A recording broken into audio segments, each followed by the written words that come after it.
يشرفنا اليوم أن نقدم واحدة من هذه المحاضرات العميقة بعنوان سورانجاما سوترا، التعليمات الأربعة الواضحة غير القابلة للتغيير عن النقاء، الخاتمة، وتأسيس مكان الصحوة، الجزء 1 من 8 ضمن سلسلة بين المعلمة والتلاميذ، مقدمة باللغة الإنجليزية في 24 ديسمبر 2018.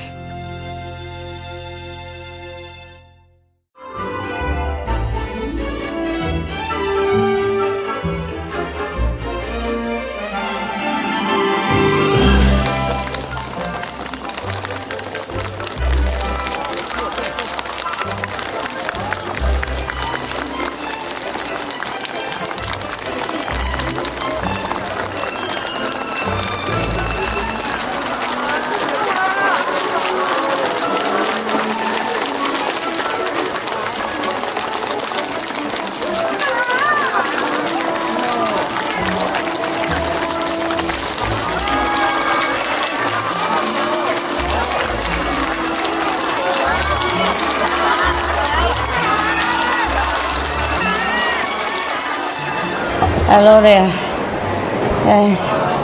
I should have a hat, right? I have one somewhere. I thought tomorrow is Christmas Day, no? Why you wear hat already tonight? I have no idea. I was going to wear, but I thought we save it for tomorrow.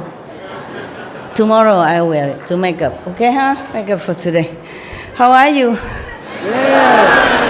大家好。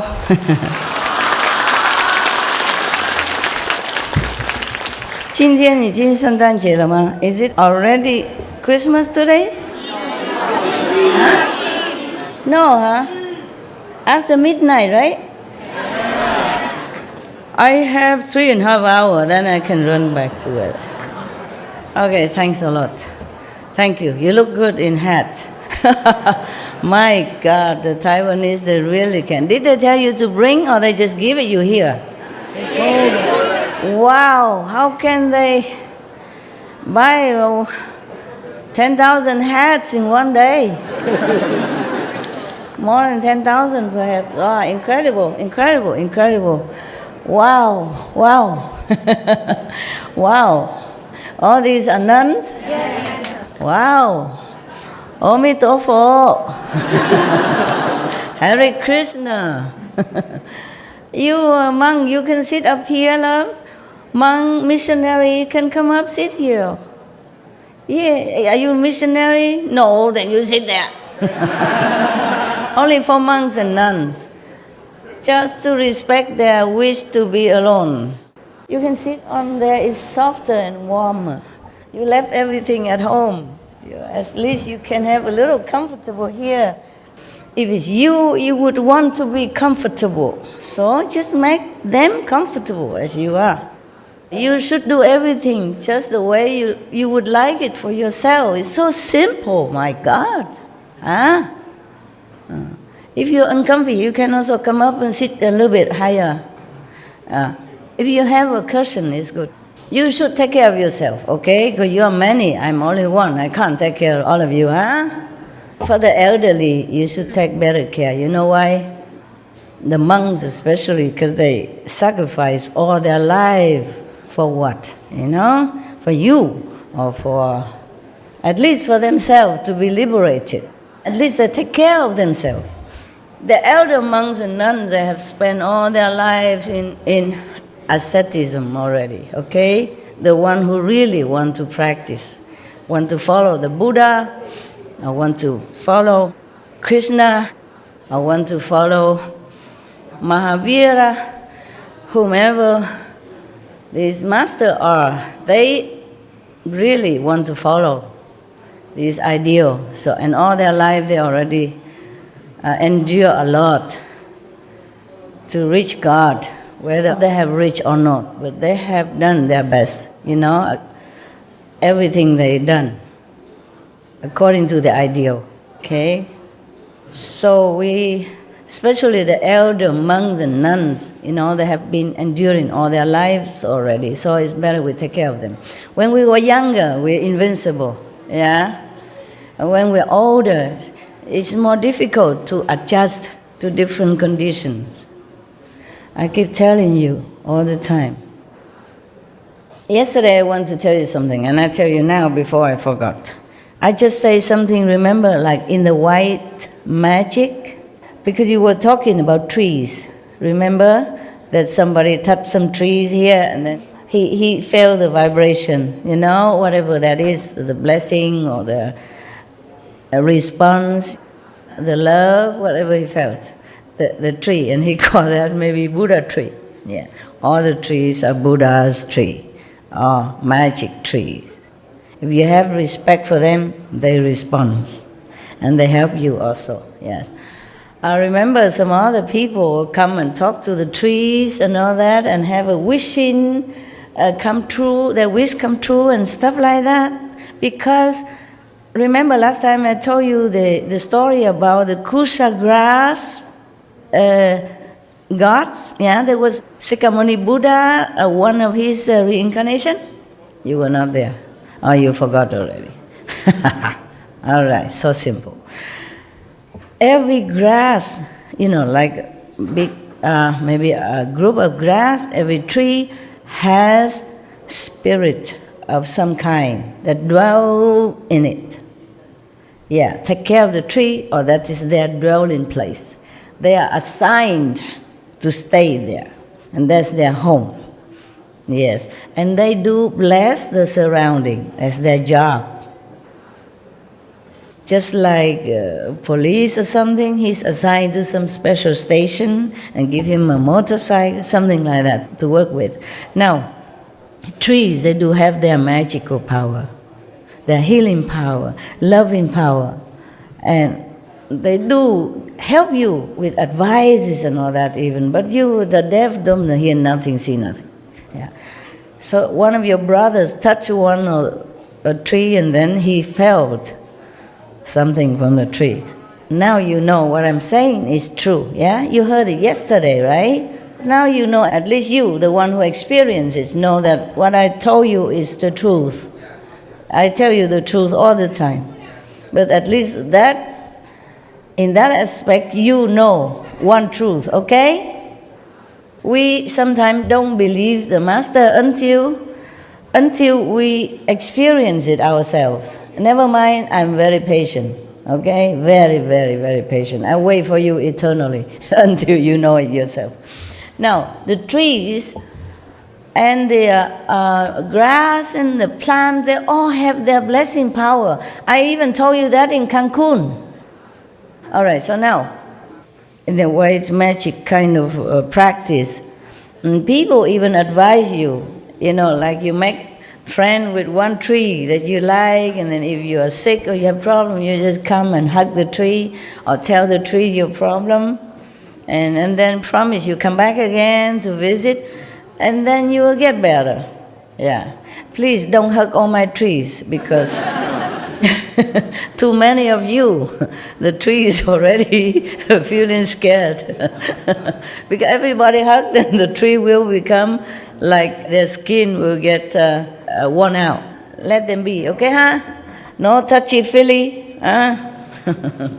You are saying already you should bless the trees, not vice versa, shameless. I'm just telling you, this is some kind of white magic that people practice like that, okay? Yeah. Of course, there are many other ways to practice. It's just because yesterday you talked about the trees, so I want to mention that to you as well. Huh? Okay, now, where were we yesterday? Yeah, okay. The precepts are very important, not only for nuns and monks, but for you as well, if you want to be liberated while you are taking care of your duties in the world according to your karma. Yeah? Not everyone can be nuns and monks, of course. It's a very difficult undertaking. It's very difficult. It needs a lot of discipline, a lot of training yourself, a lot of self-introspecting, a lot of sacrifice, yeah, for personal taste, personal freedom, everything, many things.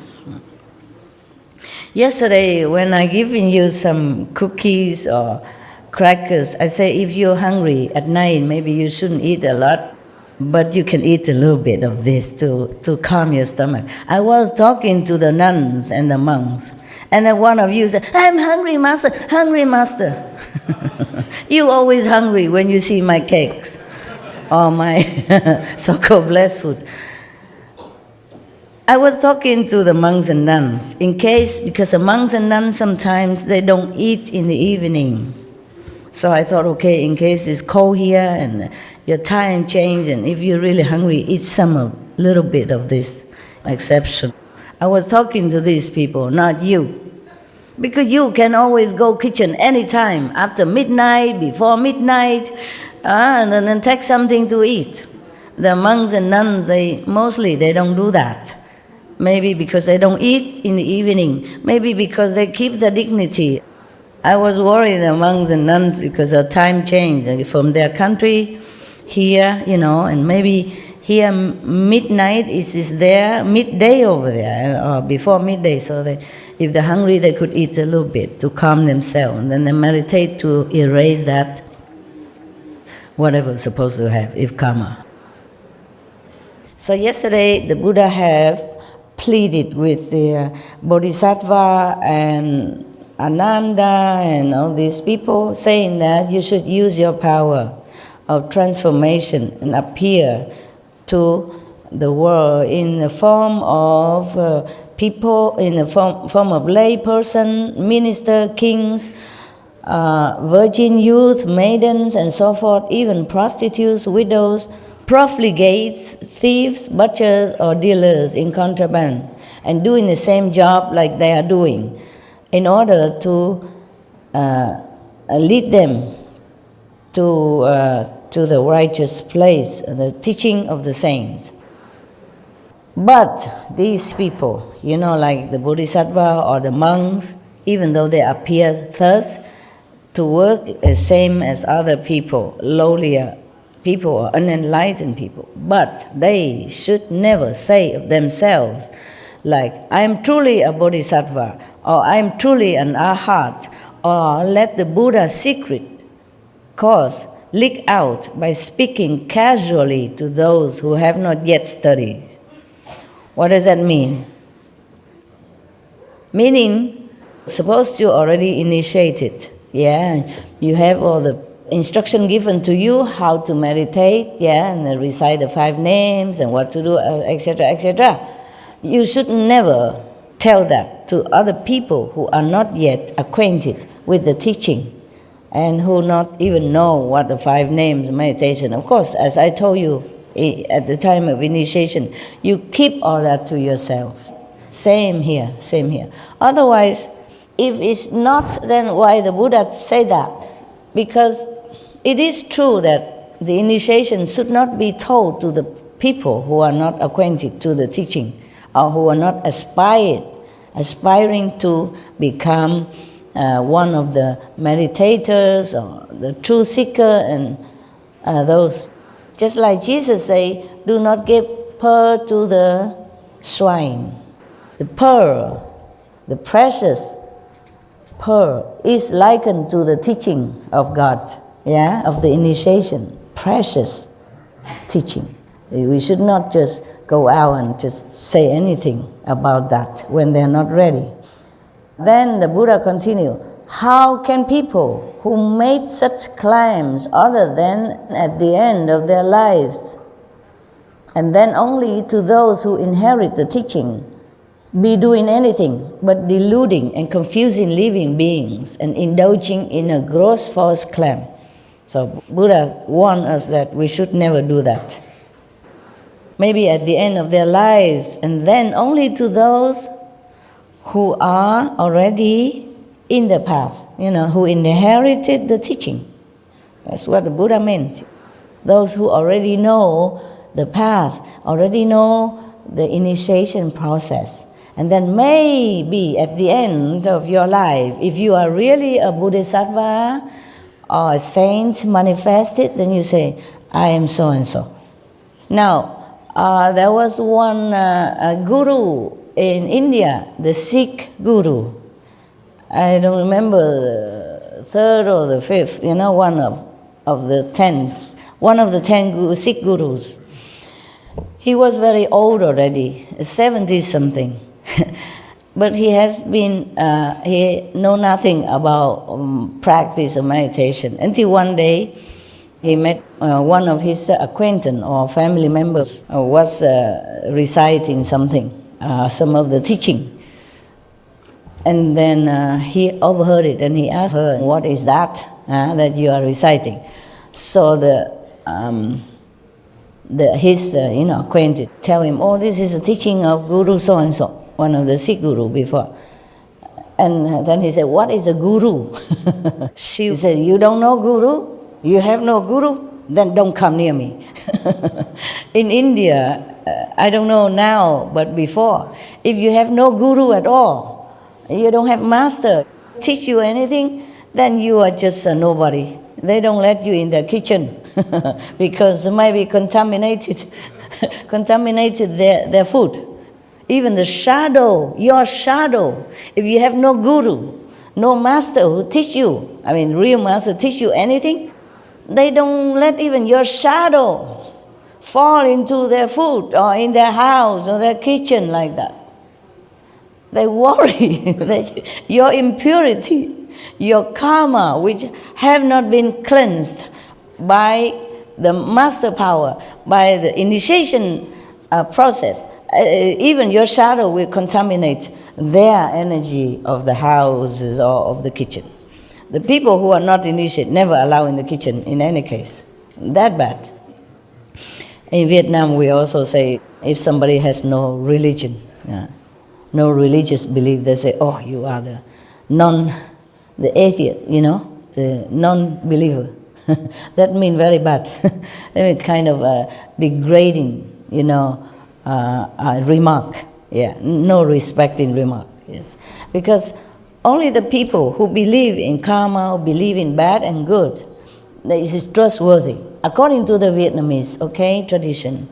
Because if somebody believes nothing, don't worry about the bad consequences of his karma, of his actions, that means he could do anything, because he has no principle to hold his action to be in a straight way or moral standard.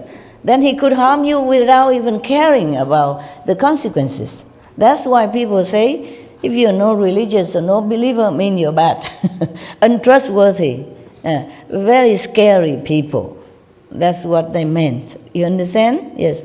Because if you fear God, you fear karma, consequences, then of course you will always try to do good things, because you worry about the consequences of bad karma.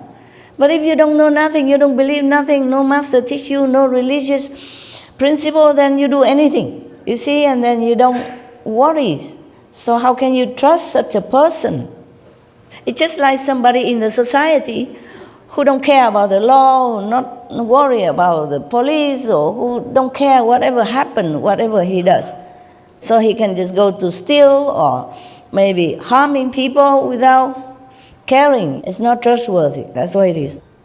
So the Buddha say that whoever claim himself to be a bodhisattva,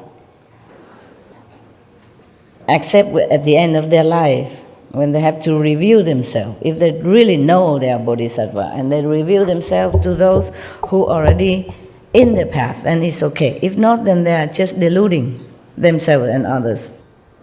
And that's a very bad false claim, which is one of the greatest lies. Thus, when you teach people in the world to cultivate samadhi, they must also cease all lying. This is the fourth clear and unalterable instruction on purity given by the thirst come ones and the Buddhas and the world honored ones, forever, in the past and now. Therefore, Ananda, one who does not cut off lying is like a person who carves a piece of human excrement. Yesterday we told already, and hoping that it will smell like sandalwood. And already yesterday, the Buddha said, if you lie, especially you lie about your spiritual attainment, then it's like a poor person who claimed to be the emperor, and then his head will be chopped off. Very dangerous. So you like cutting off your enlightenment possibility now and in the future if you tell lie. This is a problem. Some people, it's just habit to tell lie. They don't even realize they're telling lie. Or they just make some excuses, and then to tell it as if it's true. And they think their excuse is valid anyway. Even though they know it's just an excuse, it's not valid at all. They still say an excuse. And that is also lying. When you know it's not true, you just make up an excuse to cover up your action. Then it's no good.